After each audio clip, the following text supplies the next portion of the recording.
News 5. Kongresista ang pag-urong ng Senado sa petsa ng pagpresenta ng Articles of Impeachment ni Vice President Sara Duterte.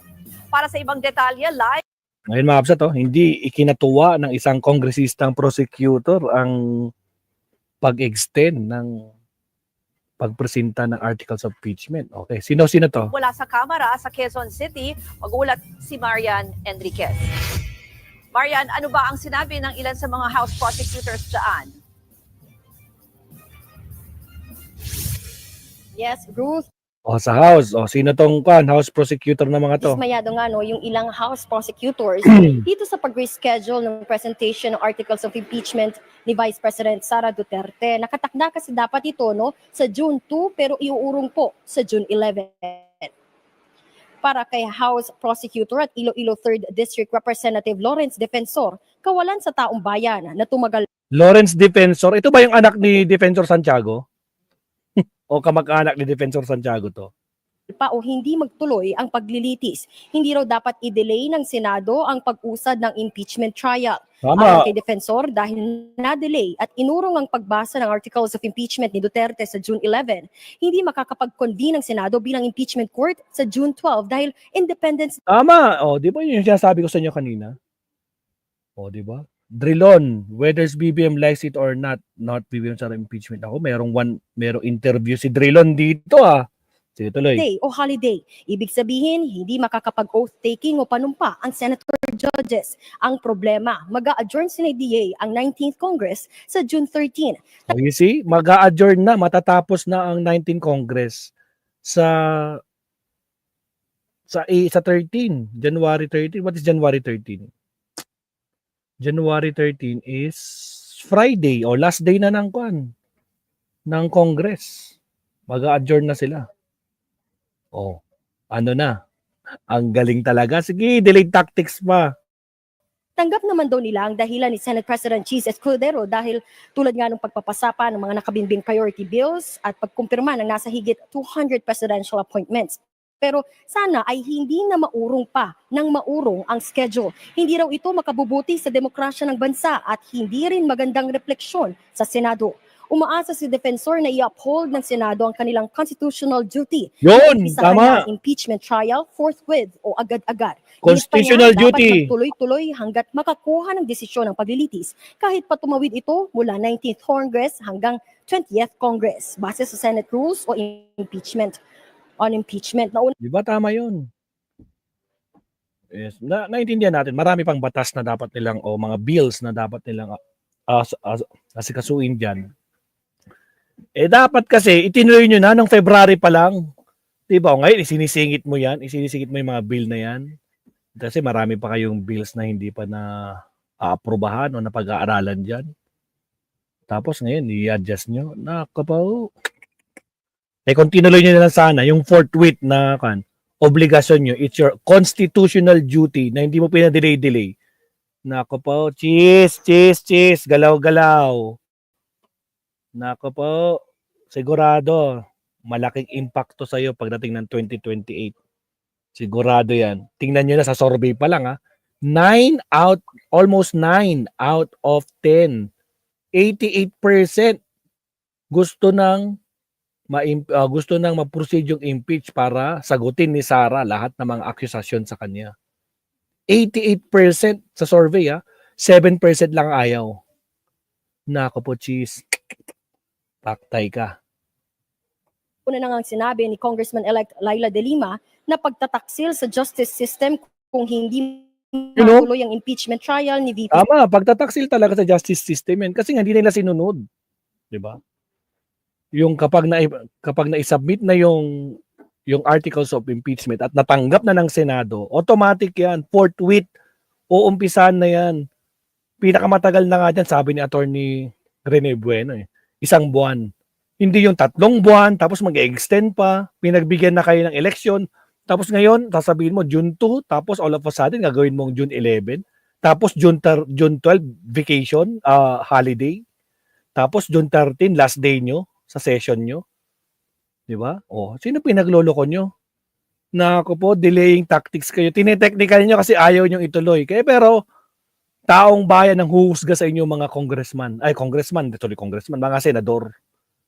Nasa kamay nyo na eh. Pinapatagal nyo eh. Di ba, Sir Leo? Nakabaw. Sara. Giit niya, dapat sundin ang proseso anuman ang opinyon ng mga tao at ng Pangulo at ni Pangulong Bongbong Marcos tungkol dito. Ruth, umaasa pa rin nga no, si House Deputy Majority Leader at La Union 1st District Representative Paul Ortega na talagang paninindigan na po nito ng Senado yung kanilang huling mensahe, yung kanilang huling liham po dito sa Kapag yan, in-extend pa nila, nako po, malaki ng problema. Sigurado, no, hindi tayo magtataka kung meron na magrarally dyan. Sa ginagawa ni Cheese Escudero, pinapadelay niya.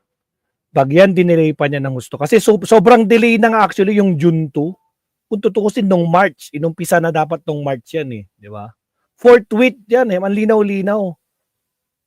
Nakalagay yan. Kapag naipasa na yung impeachment, articles of impeachment sa Senado, at na tinanggap ng Senado, which is tinanggap na nila, automatic yan. Fourth week.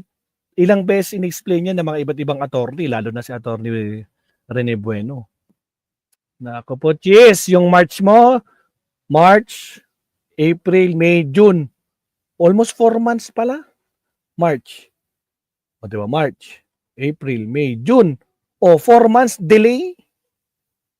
Dinelay mo ng 4 months. My goodness. This is the first time na ganun katagal. No? Yung mga iba dyan, 1 buwan lang. Yung mga ibang na-impeach dyan. Pero ikaw, 4 months ginawa mo yan. Nako po.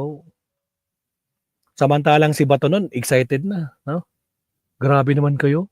Kayo mga kampanya na, kami magtatrabaho pa. Kasi alam ni Bato, magtatrabaho sila sa impeachment court. Pero hindi, dinelay ni Cheese. Nako po, Cheese! Gising-gising, lagot ka. Ino-observe ka ng taong bayan, lagot ka, sigurado. sa Kamara at hindi na po magde-delay pa muli. Yan mo ang latest dito sa Kamara, Ruth. Maan, binanggit mo na nga na baka ma-delay. Tingin ba nila, may sinabi sila na parang tila sinasadya o delaying tactic yan? Yun na nga eh. Di ba? Sinasadya, delaying tactic. Halatang halata eh, di ba? Mga absat, biro mo, June 2. Delayed na nga yung June 2 eh. Napakatagal na yun, di ba? Dapat March pa lang, inumpisahan na. O June, inumpisahan. Ang tagal na. Tapos ngayon, i-delay ulit. Yes, Ruth, hindi naman nila masabi kung delaying tactic nga ba ito, pero may mga ilang House prosecutors na naghayag na nga na concerned sila, kumbaga na babahala sila na baka maaring hindi po matuloy itong impeachment trial. Pero optimistic pa rin po ang ilang House leaders na talaga naman pong itutuloy pa rin itong impeachment trial sa kabila nga po nitong delay at magputuloy pa rin ito ngayon na 20th Congress sa Talagang itutuloy yan sa 20th Congress. Tatawid at tatawid talaga yan.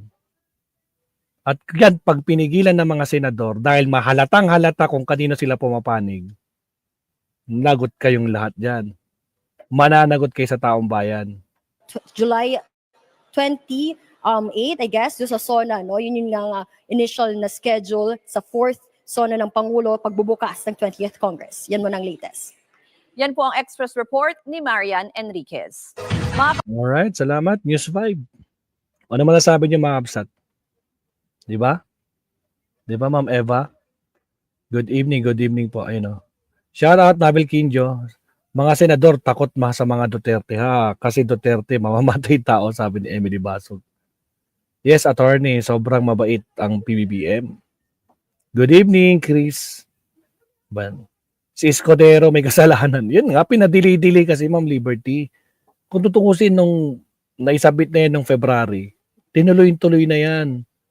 Sabi nga, di ba, 2 weeks pwede nang ikon eh. Ang dami nilang ek-ek. Di ba? Oh. Galit na galit tayo ng mga bandang mga February yan eh. Mga last week of February talagang, ano na, cheese, galaw na, galaw. Tapos dinidili-delay niya. Tapos biglang June 2 sasabihin. Paasa. Di ba? Cheese, halata ka, DDS ka, sabi naman ni Liberty Arcega. Hoy, mga senador, obvious. Pro Sara kayo, ayaw nyo ma-impeach yung impeachable na si Vice President. Mga bobong mga senador, sabi ng Liberty, galit na siyang Liberty. Oh. So, yan mas, hintayin na lang natin, Mabsat, hintayin natin. kung ano man yung magiging move ng mga senador. Pero based doon sa interview ni Senator Tito Soto kahapon na pinakita ko sa inyo, di ba? Yung malabo na yung impeachment na tumuloy. Kasi yung binabanggit niya, kino-compare niya yung batas ng 1987, which is yung ginagamit natin ngayon, 1987 Constitution versus ng 1950s.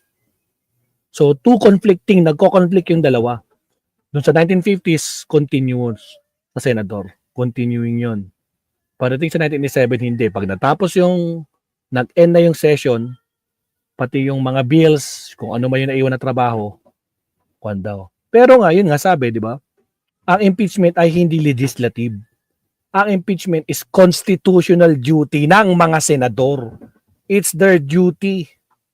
Mandato nila yan. Hindi yan, walang kinalaman dyan yung mga legislation. In short, mandato nila na umpisahan kagad with the word forthwith. Ilang senador na ang nag-explain, ilang attorney na ang nag-explain yan. Pero ewan ko dito kay Cheese, attorney pa man din si Cheese, di ba?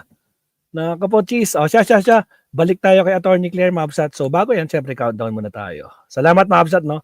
Again sa mga hindi pa nag-like at subscribe, konti na lang guys, no? Mag na 99,000 na pala tayo.